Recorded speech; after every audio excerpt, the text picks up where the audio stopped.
I'm Andrew Crawford here with the Digging Deep podcast, and we're here looking at this bed right here and kind of how we can improve, or basically kind of get these azaleas in a little bit better of a shape. I wouldn't recommend doing it right now as hot and as dry as it is. Ideally you would want to go through and do a little bit heavier pruning, kind of early spring, late winter, early spring. So kind of if it were me going through and pruning these, ideally I would like for these azaleas to be kind of right below the brick patio.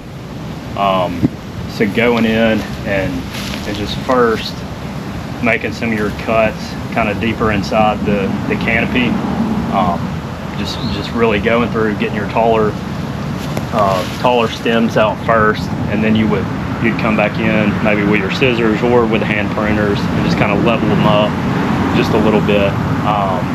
But ideally, if you could kind of have these maybe at around this height right here, just to get those right below the patio.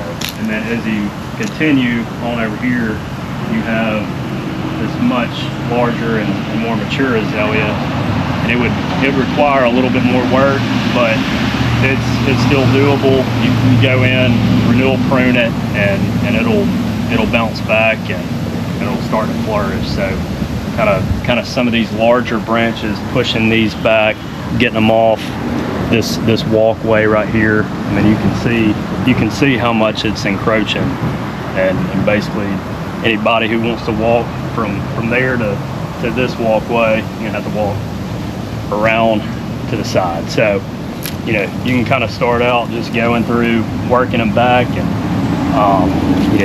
maybe to about right here, and basically each cut you make, that's where it'll start flushing out new growth.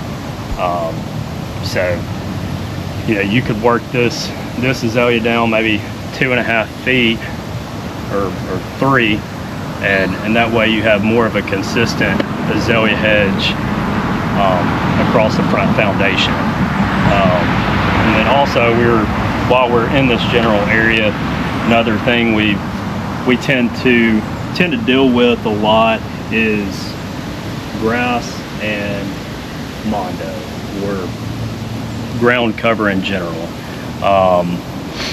So you got some liripe in here, and that grass is all the way up to the edge, and that grass will just continue to creep, and at some point will be kind of a hodgepodge of turf and monkey grass.